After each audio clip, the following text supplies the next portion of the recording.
Welcome back to With the Greatest Respect. Peter Credlin AO is fascinating and an inspiring Australian. Her story starts as a young and ambitious Victorian country girl and steps through years of breaking through male-dominated environments to carve a legacy that has emerged as a respected political advisor to ministers, senators, and culminating in her Chief of Staff role with Prime Minister Tony Abbott. She has since stepped seamlessly into journalist and political commentator, and to this day has become a respected and followed voice in the Australian community. I hope you enjoy listening to Peter Credlin.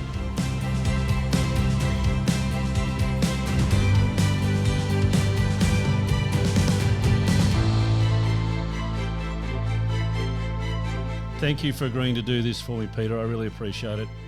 It's a passion project for me to interview great Australians, and your story is a fascinating one and indeed an inspiring one for a lot of people, and hopefully I can do it justice today.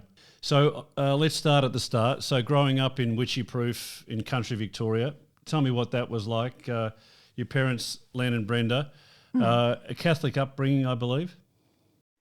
Raised Catholic, yeah. So Witchyproof is a tiny country town. It's a speck on a map between Melbourne and Mildura. And it's one of those soldier settlement towns that you find dotted all the way along the Calder. In those days when I was growing up, it was a really vibrant community. All the shops down the main street were full. The farmers would come into town Friday arvo. A lot of community sport, hugely important community sport. Very different now. A lot of those towns, maybe the second or third town will survive, but a lot of them are dying off. A lot of them are full of older people that have transplanted from other communities, particularly Melbourne.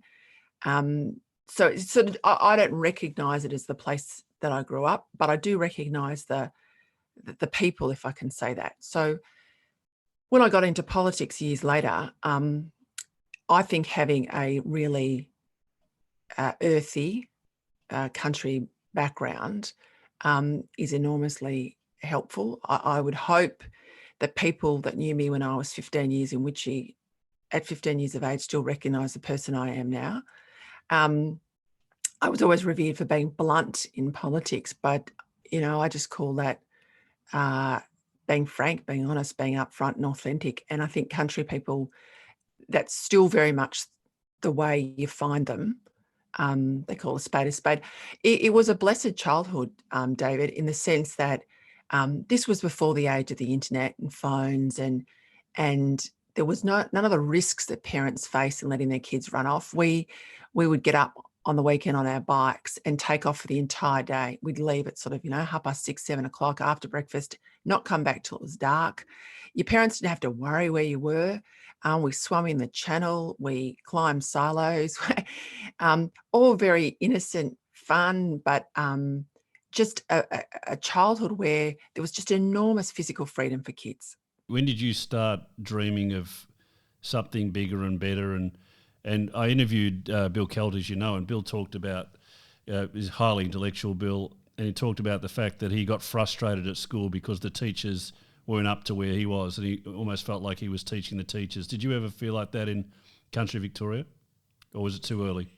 Well, my dad always tells a story that when I turned up for prep, so I started school at 4, and the prep teacher asked, and it was prep 1, 2, and 3 all together, asked, 6 in my actual year, asked if any of us knew our alphabet, and I was just busting, putting a hand up. She eventually came to me and I said, "Oh, I know more than that, I can read." And she said, "Oh, you can't read?" And I said, "Yes, I can." And I went and grabbed the paper, the Herald Sun, actually it was the Herald Sun News Pictorial, it wasn't even the Herald Sun in those days. And I read the front page of the paper, at least the big headlines, and she pulled me aside and said, "Nobody likes a show off." And when my dad picked me up from school, she gave him an earful. And I got in the car and I was really upset about this. I was embarrassed on my first day of school. And my dad said, "You keep it up, you keep it up." So my dad didn't have a lot of formal learning. Like, my dad left school at the age of 12. And I think it was something he was embarrassed about his whole life, or at least tried to hide. I remember later on in life when you get a note to get out of school or not to do something or to do something else. And he'd always get us to write the note to the teacher and he would just sign it. And I think that was he had, like people with low literacy everywhere, they have a whole lot of coping mechanisms. And so he was very strong on doing really well at school. And he didn't care whether you got a B or a C, he'd hope for an A, but you had to be well behaved. You had to, the teacher had to write in the comments that you're a pleasure to teach and you paid attention and all of those things. And, you know, I have brothers and sisters, and every one of us now have got a bachelor and a postgrad. And I think that's because Dad, you know, Mum too, but Dad really felt keenly what he didn't have. And did he talk to you about your future? Like, did you openly talk about what you were going to do when you left Witchy Proof? Oh, we talked. It's interesting. Dad passed away before he ever saw me in politics, but we would always talk about politics and current affairs. And he had very strident views, and you couldn't pick his politics. I might add. I once asked him how he voted, and he got really cranky with me and said, "You can never ask a man how he votes, I presume a woman as well." Whereas I asked my mother, and she was, you know, absolutely upfront. But for him, it was a very private matter. But he was always debating stuff around the kitchen table. So we're always engaged, but I never thought about politics at that stage. I initially wanted to be a nurse. And the woman who lived next door to us, who was sort of like a surrogate grandmother to me, said, "Why be a nurse when you could be a doctor?" And I thought to myself, my God, I didn't think women could be doctors. It had never entered my mind. And so from then on in until I was probably towards the end of high school, I was wanting to do medicine. So it's interesting. And so let me just quickly go through. So leave Witchy Proof, go to St Leonard's, just outside of Geelong, Sacred Heart College, and then the decision to go to Melbourne University to do law. And you went into college, Newman College. What was university like for you? And were you starting to form your political views then? I would never have thought to go to Newman unless I'd been at Sacred Heart. I think perhaps if I'd stayed at Witchy, in the school at Witchy, and a lot of kids didn't even get to year 12, I don't think I would have set my sights as high. I would have hoped, but I don't think I would necessarily, no disrespect to the teachers, but had the sort of resourcing to get there, to certainly get to Melbourne Uni and 2 law schools in Victoria in my day, very different now, of course. So when we moved to Geelong, I was about 15, 16, and I went to Sacred Heart, and the Mercy nuns are sort of the commandos for women's education, right? So you got to put in, you got to give back, you've got to be determined to change the world. And that's what they instilled in me. And I openly say I'm still involved with my school alumni. I wouldn't be who I was without that experience. I also was encouraged by them to take a year off, and I went to America as an exchange student with Rotary for a year, which also opened my horizons. And I came back in California, right? Yeah, Northern California, right around Lake Tahoe, that area. And I came back, and that was in the days before the internet too, right? So I was there when things like mobile phones didn't exist. I had 3 only phone calls home to my parents in that 12-year period. There was no internet. I wrote letters, all of that sort of stuff, and that helped me transition, I think, pretty early on to almost an adult relationship with my parents. And so I put my hand up to applied to go to Newman, applied to go to Melbourne University, and I was and I worked hard in year 12. I'm not going to say, you know, it all came naturally, and I was one of those kids that was surprised by my results. I would have been bitterly disappointed if I didn't get in, David. I worked every hour I could, and I took a bus into school and a bus home, so you had to sort of squeeze study in around all of that. But when I got the results to get in, I then thought, how much do I want the course, and how much am I doing the course because I got the marks? And I found settling into Newman easy. I found settling into Melbourne University much harder, much harder. And Peter, since I've known you, you always driven, work hard, great work ethic. That started, obviously, you just referenced the fact that you worked hard in year 12. Is the work ethic now starting to come through in university, and are you now starting to frame up what you'd like to do? So you've now realised that there are opportunities for women. You mentioned that the idea of becoming a nurse therefore led to potentially becoming a doctor. When did you start forming up your high ambition around executing some dreams? I'm probably one of the most accidental careerists that you're going to interview, because when I arrived at law, and as I said, up until probably year 10, it was going to be medicine. I decided, no, in fact, it was law. I did a lot of mooting and public speaking at school, so it was advocacy that interested me. When I got to law, I think I was probably the only girl in my entire school at Melbourne University. It felt like a private school, Melbourne private school club, law in those days. Everyone seemed to know each other in the lectures. I didn't. I knew college people, but I felt like I didn't sort of have a ready peer group. There were, big expectations from all the students. You didn't have the advantage now of so much being available online. You really had to live in the law library, put the effort in. It weeded people out pretty quickly. Different now, I think there's a lot more hand-holding at university. There wasn't in my day. We were thrown in the deep end. And I think the collision of coming from a girls' school, living in a co-ed college, no constraints on your time, you go to the pub all day if you wanted to. I took up university sport, and I was trying to settle in a law degree. All of that happened, and I struggled for a couple of years. I pushed myself hard at school to get the marks, and I got in there and thought, I'll take a breather. And there were times that I thought I'd throw it all in, that this really wasn't for me. And I later on started working part-time in a law firm. And what shifted me towards politics was I'd see all these clerks come in, people that had finished their degree, and they were doing their qualifying year, and they never saw a client. This is in the throes of the Keating recession. This is in the mid-90s. And they were bankrupting. We worked for big banks, so bankrupting ordinary people day in, day out, and standing by the photocopier and billing by the 6 minute. I thought, is this my life? Am I busting a gut at university for this? And my dad died suddenly, and a few other things happened all in 1 year. And I decided. How did your dad die, Peter? He died of a stroke, David.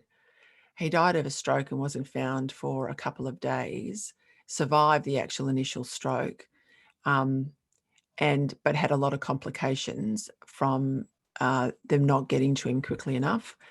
And he had maybe six weeks down the track, he had an operation to relieve some of the issues that were caused in that initial couple of days, and came out of it, but died very quickly in the post-operative room. And my brother and I he was in Bendigo, we got to Bendigo, but we missed him by about 3 or 4 minutes. Great regret of my life. And he was only 60. And at the time, when you lose your parents, you think their age is a great age. And the closer you get to their age, I'm 50 this year, the closer you get to their age, you realize that they died very young. I mean, it puts you next cab off the rank as a young person. And I think that fundamentally changed me in the sense that I didn't feel that I needed, maybe didn't need to meet the expectations of dad anymore. I don't think that's probably fair. It's more that it reorientated me to realize that life is so bloody short, and I need to do something I love. And I am fortunate. I didn't come from money, so it's never been a big motivation for me. I've always had, got to have enough to do the things I want to do, but accumulating money and a fancy street address and all of that stuff has never been a driver. So I saw deliberately wanted to take a year off, didn't want to go straight to law, thought I'd go and do something, scratch an itch. And there was a job in the paper to work for a senator writing speeches and working in politics. And I thought, well, that'll be a great sabbatical before I have to go and face the world of the 6 minute billing cycle. And I went in unplanned. This is what I mean, the accidental careerist, I went into politics, and 16 years later I left. So let me run you through what that looks like. So at the start, the senator you're referring to is Kay Patterson, 1999. She introduces you to your husband, Brian, during that period. She does. You then work for quite a few people, advisor to Senator Richard Alston, who was the communications minister. You have a short stint outside of politics, PR for Racing Victoria. You then come back, work for Robert Hill, Helen Coonan. So I want to start by there and before we get into when you start working for the leadership of the Liberal Party, your views of politics during those periods, is it sucking you in at the time? Is it you starting to really get the political juices flowing as far as this is what I want to do? It sucked me in from day one. How was it in those early times? Yeah, it sucked me in from day one, David. I was Kay Patterson, who's now the aged Commissioner on the Human Rights Commission. So she's done some extraordinary things in her life, was a real policy wonk. And politicians tend to divide into those that are hyper political and those that have a policy bent coming in. She was a gerontologist. She got me involved in deep sort of aged care policy work. It was her first love. And she was parliamentary secretary to Philip Ruddock in the immigration years and Alexander Downer, so I touched those portfolios as well. But she was an aficionado of Senate process and procedure, and the lawyer in me loved all of that. And so I remember my first week in Canberra, I get to write something for her. She used it verbatim in the chamber. And I couldn't believe that I was sitting there on the floor of the Senate, the Australian Senate, and writing things for someone to read into Hansard. And when she retired, indeed, she gave me the bound book of that first speech I wrote for her in the chamber, and she inscribed the beautiful book. So from her, I went to Alston, and Richard was the communications minister, deputy leader of the Senate at the time. This is in the Howard years. And I was reflecting actually to listening to the anniversary coming up of September 11. And I was working for Richard at the time. And you have all of these milestones in life when you work in politics where you're on the inside of the machine. And I now am on the outside of the machine in the case of the pandemic. But for most of my adult life, anything that big happened in Australia, you had a perspective of it that's very different from anyone else, because you're either in opposition or you're in government, but you're inside the bowels of our democracy in a way you're not when you're outside. So that's been an interesting take. But when I worked for Richard, I got knee deep into broadcasting policy. That was my area. I later on worked for the Defence Minister, Robert Hill, which I think was probably the most fascinating portfolio area. And some big challenges when I worked for Hill, because we had a lot of laws in relation to terrorism, preparedness, all the things that later came with terrorism when it arrived in the West. That was anticipated back when I worked for him in sort of 2005, 2006. And then I worked for Helen as a chief of staff right through the very end when Kevin Rudd won. So for better part of the 11 years of the Howard government, I was working for senior cabinet ministers, and all in the Senate, actually, all in the Senate. So what I loved about the Senate was collegiate, very collegiate, even across the aisle. Not so much anymore, I think, but certainly at that time, something that most senators prize themselves on. You had to get your head around detail pretty quickly because, bills originate in pretty unchanged form through the House, but they are radically changed generally in the Senate. And so you become a sort of an expert in a whole lot of portfolio areas, and attention to detail.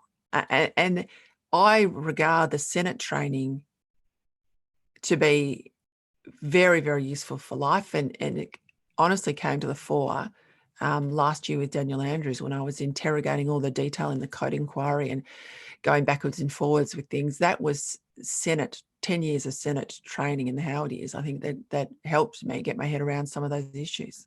And I sort of glossed over you meeting Brian, but talk to me about Brian, because he's a very private person, very much in the background of politics.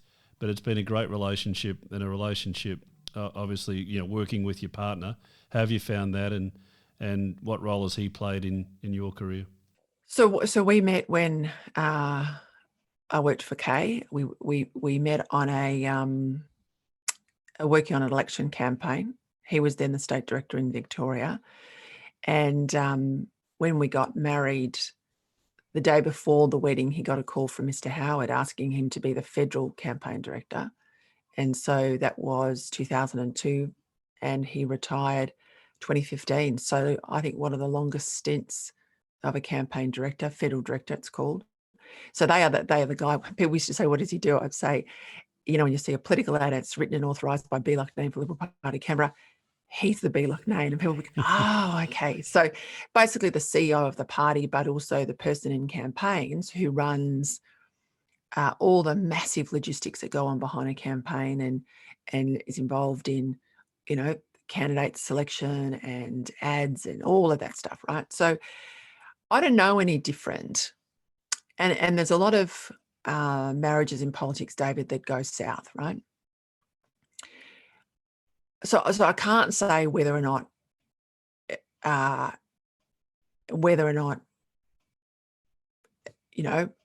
16 years in politics, I might have pulled the pin if I was married to someone who was outside the machine, because I think there is a toll, particularly for women. If their partner's not involved, you're away from home all the time. It's hard to juggle work and family, all of those things. Particularly staff. Staff don't have any of the luxury that the MPs have to, take time off and have people help them navigate the backwards and forwards into Canberra. But I was blessed in that we were both in the same professional realm, so that if I ever said to him, forget the weekend, I've now got to go to, Bundaberg, or I'm in Tasmania for the next 3 nights, or I'm not going to get home for dinner because there's something that's gone down in the chamber and I'm there till midnight. He was totally accommodating of all of that. And it went the other way. There were plenty of things that plenty of big events in our married life that we both were absent from each other. But that's the nature of the beast. And I think it works if you know that going in, and it certainly worked for us because we had that common understanding. Yeah, and look, his job he did on the 2010 campaign, Abbott's first federal election, was amazing too. Almost pulled it off. Well, can I come back to that? He's got the biggest, and I don't say this just because he's my other half. He's got such a big political brain, and he's thoughtful. He listens, he observes, and what he says, in my view, has weight. Right? He's not one of these people who shoots from the hip. It's all very considered, and he observes a lot of the trends that are happening around the world.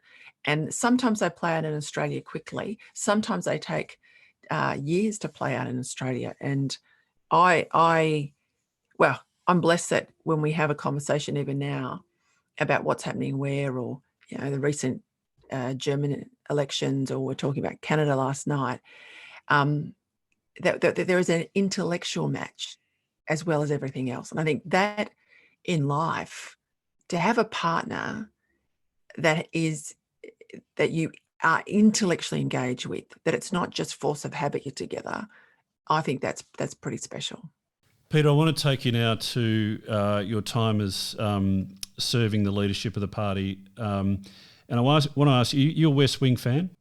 Well, it's Democrats, mate. So I've watched it, absolutely. I mean, I'm a junkie for all that stuff. Yes, I know the show.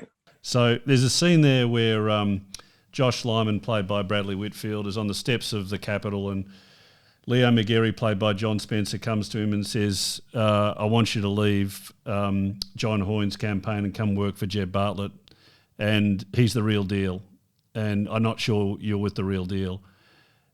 Is there moments over the course of your career where you've had to ask yourself, am I with the right guy? And how much does that come in? Or is it just the job of being a staffer and playing their politics, their policy settings? How much of it is you actually choosing the horse? See, it's a very good question. To even ask that question actually shows me that you're picking up in something that I think is critical for the best political partnerships. It probably doesn't matter in the more junior roles. People can translate officers. But I think the more senior you are, you have to have almost as much conviction on the issues that matter as your boss does, because you can't be that sort of jousting point for them if you're not as deeply committed or have the same value structure. Now, it is good to have a point of protagonists in the office where people will disagree, where there are people who have generally the values of the leader or the minister, but in a couple of areas they have a different view, and they push the office. We had a lot of people in the office who, on particular policy areas, were a little bit more to the right, were a little bit more to the left. That's interesting because someone like Robert Hill, who's a moderate inside the Liberal Party, and I'm more conservative, even though we might have been on different sort of spectrums inside the coalition, I would regard us working exceptionally well together. Now, that's a bit because defence is not such a polarising portfolio, but we have big issues like Abu Ghraib and other things to contend with. So it doesn't always match faction to faction. It can be the sort of person the individual is, but in the end, I always held the view their names on the ballot paper, they're the ones that are elected. In the end, you yield to that, but you're not doing the job of frank and fearless counsel if you can't speak your mind and you feel that they don't have to agree with you, but they're prepared to listen. Yeah, that's a really good answer. So you just referenced there a moment ago about you being more conservative.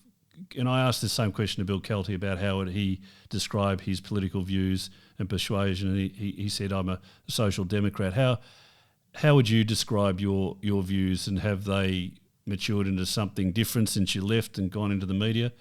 How would you position your views and political position?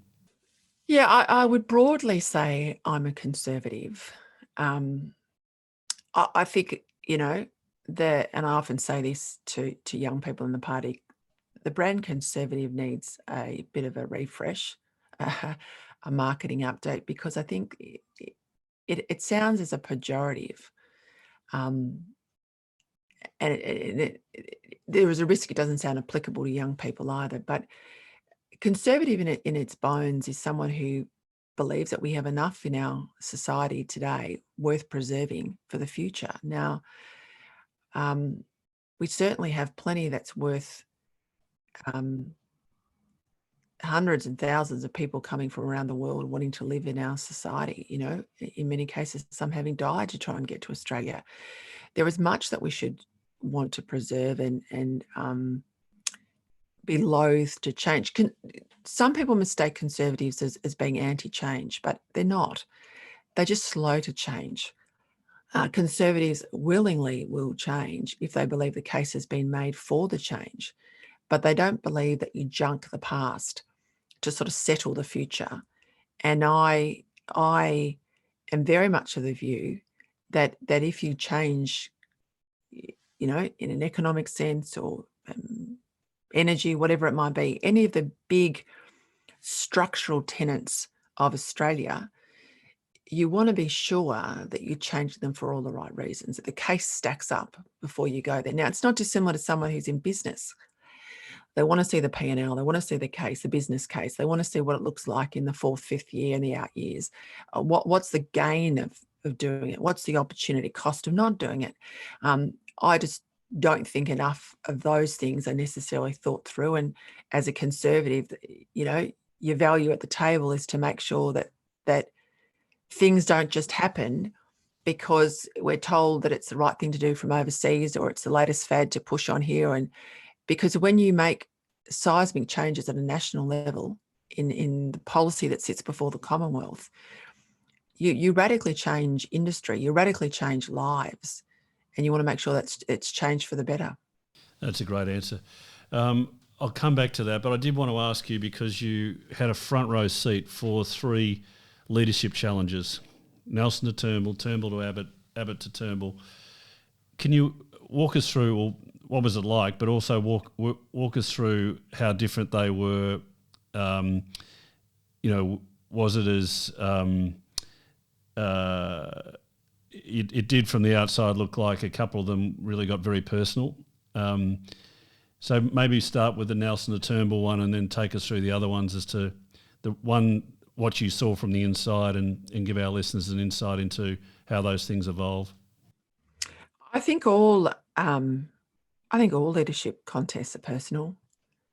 I think in the end, anyone in the House of Representatives, I'll tell you otherwise if you push them, but they all have vaulting ambition. I think anyone who says they don't think that they could be Prime Minister is lying. I think everyone, whether they've got the ability or not, has some moment when they are in the House of Representatives, obviously, as opposed to the Senate, where they imagine themselves at the dispatch box handling something better than the current incumbent. I think the interesting issue with the Nelson time as leader was he was incredibly accidental. I mean, everyone assumed that Costello would run, and Brendan was putting his hand up to be Costello's deputy. Everyone thought that Malcolm would challenge immediately for the leadership. Costello, when he withdrew or sort of didn't put his hand up, it then fell to Brendan to put his hand up to be a counterweight to Turnbull. I don't know that Brendan thought he would get it over Turnbull, but he did. I don't think there's a more decent person in public life than Brendan Nelson. I think his time as the chief of the War Memorial, everybody's had a good look at him and realised, like Beazley probably, they are the two best recent prime ministers that we never had. And Abbott was elected in 2009, the end of 2009. Remember where we were? That was December 2009, going into the Copenhagen conference. Kevin Rudd was at his near zenith in terms of popularity. He had the 2020 summit. Not long after the December, into the 2010 year, he had the highest news poll ratings that news poll had ever had. And everybody thought that Abbott would implode, that Abbott was a relic of the Howard years, that there was just the opposition was going to limp to an even greater defeat. And we had, I think, Howard, Nelson, Turnbull, Abbott, 4 leaders in 3 years. And the Liberal Party, I think, was in a very broken place. And one thing I think when the story is told about how people underestimate Tony Abbott was he's incredibly disciplined, and the physicality of his discipline plays out into his discipline as a professional. But when he took the leadership, he was really determined to throw himself into it and work all over the summer and help sort of redefine in public's mind who he was and shed some of that attack dog out of the Howard era, because he was a leader of the government in the House. So he had been the sort of brutalist in the Parliament. And he introduced everybody to Margie and the 3 girls and got out and about in the community, threw himself into sort of travel to all the marginal seats, etc., and started to cut through. And that was a really determined sort of campaign strategy from Brian, and we followed it to the letter. And things started to turn. And of course, not long after that, you find in the middle of the next year, this is 2010, we knew it was an election year, so we were ready to go to an election at any point that Rudd might call it. But he then had the issues inside his own party, and he was removed, and Julia Gillard was installed. And that was, for anyone in Canberra at the time, one of the most extraordinary periods of political life that I've ever experienced. And it set off, I think, very damagingly, a decade-long period where the prime ministership of this country wasn't in the gift of the Australian people. It was something that was just passed around factions on the left and on the right. And I hope we'll never see the like of it again. But it was a very tempestuous, febrile Canberra for that next decade. And did you play a role in calculating numbers and working out, because people would have been jumping fences left, right and centre as far as who they were supporting. Was that part of your role to understand where everyone was? Well, you have a good sense of where people are, but the colleagues are the ones to do the numbers. Staff can indicate where they think someone might be, but in the end, the colleague's only really going to tell another colleague. And anyway, look, the only one you can trust is the person that says they're not going to vote for you. There are plenty of colleagues that say they're going to vote for you that never do. My job with all the spills was on the moment they walk out of the party room, if your boss has survived or he hasn't survived, and the new leader is obviously declared, that party's got to unite. That person's got to front question time when you're in opposition, obviously, against the Labor Party.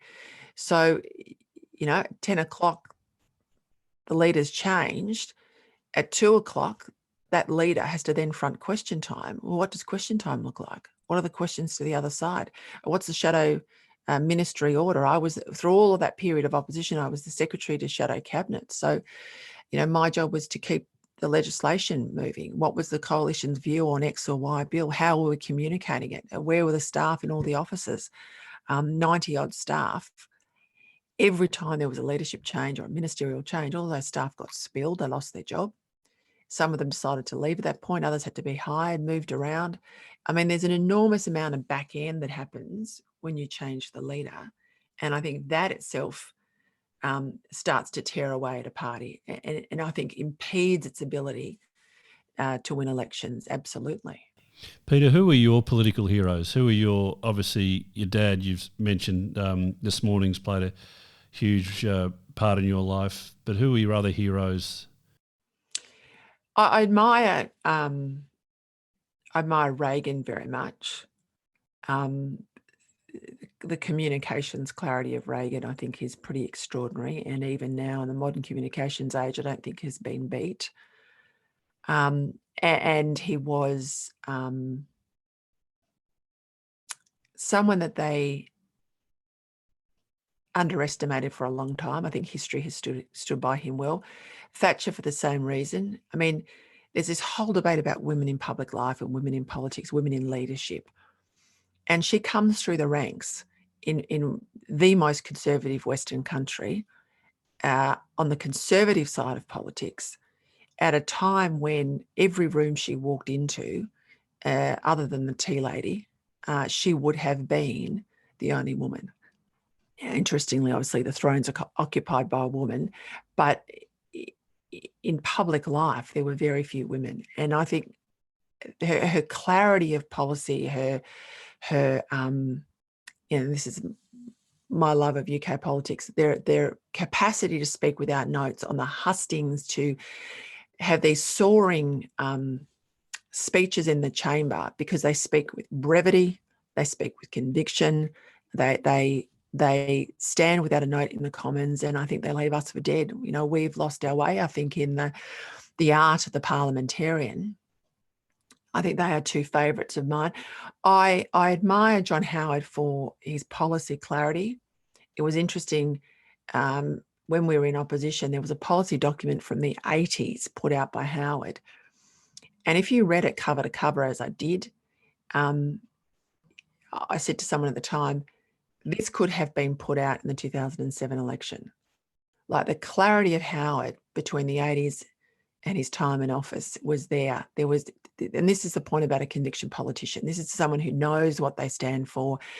Long before the issue arrives on their desk, they've thought about it. They haven't anticipated everything. You can't, but you know where it fits in your framework of values. And I think that's Howard's great legacy to public life, but also to the Liberal Party, in that the moment you arrive in politics as a backbencher, you need to know what you stand for. You need to have a sense of the compact you have with the voter, but the compact you have with yourself. How many of our current leaders, David, would be prepared to walk away if they were asked to vote for or agree to something that didn't fit their own personal value framework? I was always prepared to walk away from Turnbull. I hope there are still people in the parliament that there is a line that they won't cross and they would walk away. And I think that that sense of someone in public life who could have done anything else with their life, but they chose to go into politics with all of its slings and arrows and lack of prestige these days and difficulty for family and, a more moderate income, all of those things. I don't know that we have those people so much anymore. When I was working for Richard Alston, there was Alston, there was Alexander Downer, there was Robert Hill, there was Peter Reith, and as many credentialed people on the Labor side as well. Every one of them could have done anything with their life, right? They were all incredibly capable people, but they chose the life of politics because they believed it was public service. Plenty of ego too, but they believed it was public service. Nowadays, I feel that there are people that wouldn't even get a look in state politics in that day that are now senior front benches on the left and the right. And I feel the caliber, maybe it's age, I don't know, but maybe I feel that the caliber of the politician, the parliamentarian has fallen. And many of them, the zenith in their life is being the parliamentarian. That's the best they could ever hope for. They've reached their absolute peak, as opposed to the people 20, 30 years ago who could have been anything but chose public service. It's a concern, isn't it? And that's a segue into a question I wanted to ask. And this has been brilliant, Peter, what you've talked to me about this morning. But I think it is important that I ask you about your time with Tony Abbott and the government, and a piece of legislation or a policy setting that you personally are really proud of, that you look back on and say, I had a contribution to make there that has set Australia up for the future. What would that be? Wow. There's lots of things that I would be proud of. I think budget repair, trying to have an adult conversation with the electorate about budget repair. Now, that seems like an antiquated conversation today when you look at where we are post-pandemic in terms of the debt profile. It was pretty critical to set us up for what we've been through the last couple of years. Yeah. So even though it's blown, I don't think that we would have been in the place where we are now if we weren't able to maintain our AAA, if we weren't able to get the borrowings needed to get through the pandemic, because we are on borrowed money and all of those things. I think some of the national security legislation, and when I worked for Tony as Prime Minister, we were dealing with Islamic State. I think some of that legislation was critical to get through. There was a number of tranches. I am very proud of being able to stop the trade of people smugglers. Australia is one of only 27, 28 countries in the world that permanently resettle refugees. And I think I don't think enough people realise that there's 170 odd countries that do not, that don't pull their weight, don't give people another chance at a life in a new country. We do, and we spend almost more per capita than anyone when they are here to help them settle: English language, healthcare services, housing, whatever it might be. And when the images went around the world that Australia was somehow cruel by trying to stop that trade, I thought it was incredibly unfair, and I just, lamented the lack of proper, fair-minded public debate, because when Australians are with us in the immigration program, we can increase it, as we did in the Howard years, as we did in the Abbott years, and we took 12,000 from Syria because it was a war-torn community and people were under threat of life, obviously. The Australian people will come with you when you do that if they think that there is integrity in the program, that there is order in the program. But if it's the people smugglers and boat after boat was arriving, as it did in the Rudd Gillard years, 50,000 people, you'll lose your public support for the immigration program that we have, and you will tie the hands of government, regardless whether they're left or right, about the capacity to take the 12,000 Syrians that we did. So a lot of people said at the time it couldn't be done, and others, even when we were there in government, said, if we don't stop it this time around, we'll never be able to stop it. And there's countries in Europe, as you know, that are not able to control their borders. It's the most primary test of a sovereign government. Do you do you command your borders? Do you control your borders? And it was touch and go in that 2-year period. And so I'm incredibly proud about that. And there'll be lots of other little things, but that's probably budget repair and national security borders. Peter, a couple of other questions, then I'll let you go. So, do you enjoy what you're doing now? It's obviously a pivot, and it's journalism, political commentary. Which part of it do you enjoy the most? Is obviously your role on Sky and your role in print media as well. Has it been a change for the better? Do you enjoy it? I am lucky, I suppose, that there's been this sort of constant thread through my working life, and that's the public debate, whether it's on the inside in an office, in government or opposition, or whether it's on the outside looking in as a media commentator. I am blessed to do something I love, right? So go back to where we started. You're rich in life, I think, if you get out of bed every day and you love what you do, no matter what it is. So I'm blessed in that respect. I find that I prefer the print, if I'm honest, or I prefer radio. I find TV is, I'm not in politics. Why am I not in politics? Because I love the backroom role. I'm not the showbiz end naturally. And so TV to me is like the politician. My face is out there. People can recognize me in the street. I don't love that, if I'm really honest. Whereas print, and I do an hour every night of live TV. So it's different than print, which is more considered. You can, polish it up, you put it in. And I think words written down last longer than things spoken on camera. But there is such a deficit of places, David, where people can have debate nowadays. I think we're closing in on ourselves to our detriment. And the one thing that I'm proud of on Sky, I'm proud about right across the network, but my show in particular, is I'm up for the debate. I have Stephen Conroy on the show as much as I have people from the right on the program like Campbell Newman, and I want us and to I get know back. you read the other side a lot too. This is what your brother told me, Nigel, that you do go out of your way to make sure you read the opposing view to yours as well.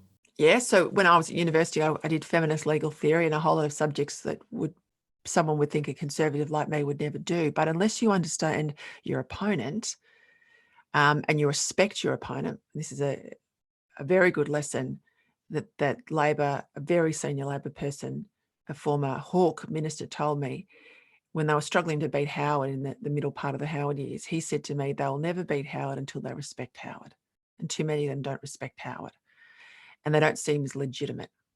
I've always respected the opponent, not the enemy. They're the opponent. I've respected the opponent, particularly the Labor Party, more so probably than the Greens and smaller parties, but definitely the Labor Party. I understand their history and traditions. I haven't lived them, but I come from a modest enough background and plenty of my family that are long-standing Labor voters to respect what old Labor, not so much new Labor, but old Labor stands for. And, I read their biographies. I trawl their policy documents. I look at their campaign work. I watch what goes on in their seats. You can't beat them unless you are across everything that they do as much as you possibly can when you're on the other side. And I think that helps in the analysis, I suppose. And I think it's same with policy. I mean, I can't sit on Sky and have a long discussion about manufacturing policy or infrastructure unless I understand it myself and make it nice and simple. And you can always tell if someone doesn't know what they're talking about. If they can't make the complex simple, I think they're shown up pretty quickly. And I think that right at this point in our history, we are desperate for debate about the big things that matter. I think Australians feel with the 3-year election cycle at a federal level that there isn't enough debate about where we're going to be in the next 10 to 20 years. And the short-termism is the immediate focus. I mean, I worry with the pandemic, we've been so focused on COVID, as we should be, that there's plenty of other things that have fallen into abeyance, because I know how it works in a Prime Minister's office. Well, the Prime Minister's attention's over here. Good ministers will get on with their business, but others will take it as a chance to sort of wind back, and unless they're pushed and prodded, may not be doing everything that Scott Morrison would hope they're doing. And we'll find out next year, because we'll go to a poll and we'll see how prepared the opposition is and how prepared the government is for another term. So last question, if you do the full circle back to Witchy Proof, what would you be telling the 15-year-old Peter Credlin about life going forward? I'm sort of, and maybe people would say this is not a good thing, I'm sort of proud that I can look back at the 15-year-old and still recognise her. Now, there's a lot of change, and you'd want to see a lot of change. But there's still a constant sort of thread. I would have thought I was a brave kid, and I hope I'm still brave now. I copped a lot of flack in the last few years of the Abbott era. And I was no different in the last few years of the Abbott era as I was at the start of my time in politics 16 years ago. Did that leave scars, Peter? Yeah, it did, David. It still does, because for 12 or 14 years, I was this highly regarded staffer who was never out of work, who was always, if there was a reshuffle or an election loss, everyone clamoured to sort of pick me up and put me in another role. And I think that the fact that Abbott was so good in opposition is testimony to my skill in an area of politics where most people don't credit women as being good campaigners. Yes, they're good at the policy, but can they do the politics was always a question, and I think I proved them wrong. But when Malcolm wanted the job and Tony was PM, there was just this personal pile-on about my character, and I have no capacity then as a staffer to address the record in any way, shape or form. And you can only do that. But I mean, part of the reason I went into the media was I was offered some commentating work, and I said, yes, I'd do it just for the campaign. But people said to me afterwards, oh, well, it gave me another sense of you. I actually heard from you direct, and you weren't this, you didn't fit the caricature that had been built up. And so that was partly the reason I stayed in the media beyond that time, and I enjoyed it, obviously. But so what would I say to myself? I would say at 15, be brave and stay brave. I then, and probably still don't, suffer fools. I then and now admire hard work. And I admire people that work hard to get where they are. I had a dad who went to work every day and didn't wear a suit and tie. And so I don't rate people by their business clobber. I don't judge anybody by their occupation. I think that's something that stayed with me. I admire grit. I admire adversity, people coming back from adversity. I think everybody in life's got adversity. It's how you deal with it that matters. I did an interview a couple of years ago for Harper's Bazaar Woman of the Year. And when I was talking to the journalist, she asked me those questions about the end of the Abbott era, would I regret anything? And there are things I'd want to change, and there are things I'm sure I could have done better. But I don't regret hardship, because I think I never wanted an easy life, David. If I wanted an easy life, I would have gone straight from university into a law firm, and I'd be earning gazillions of dollars and have a quieter life than I have had, certainly less eventful life. But I've always wanted a life that matters, right? I've always wanted a life that when I'm there on my deathbed, and let's hope that's a long way away, I'm proud that I did something that mattered, right? And I'm proud of the contribution, in my case, that I make to my country or the media, people's lives or whatever it is, but whatever it is, that I would lie back there and think, that was a life well lived. Like, that is a life that I can say has scars and wins and losses and ups and downs and all of that. But I haven't just skated through. I haven't just gone through the motions, because unless you have really low lows, you never understand or appreciate the highs. If your life is full of highs, you've never actually really had a high, right? If you think your life is full of highs, it's actually probably flatlined. But where you've had, and you would know this, right? Where you've had those gut-wrenching, soul-searching, am I broken? Can I come back from these lows? You then cherish those moments that are at the other end of the spectrum. And I hated the fact that everybody knew my name, and the chief of staff was so prominent in the debate. But, maybe out there is some young woman who didn't think about politics for women, or didn't think women were tough enough for politics, or somehow I might have encouraged them to give it a go, either as a staffer or as an MP, or that if there was going to be time of hardship, gave them inspiration or a sense that they can just keep going, that they can push through, that they shouldn't be defeated. No, I think that's a brilliant answer, and it's a great way to finish, because the whole reason I went into this in the first place as a passion project is to introduce listeners to inspiring people who can motivate and encourage people to go into public life and be incentivised and motivated to do some special things. And you've definitely done that. You've left your mark on the country. I know you love the country in a really passionate way, and your mark is a very significant one, Peter. So thank you for agreeing to talk to me this morning, and I really appreciate it. It's going to be a great podcast. Thank you, David. Thanks for the opportunity. I'm delighted. A pretty august group of people you've assembled, so thank you. Go well. Thanks, Peter.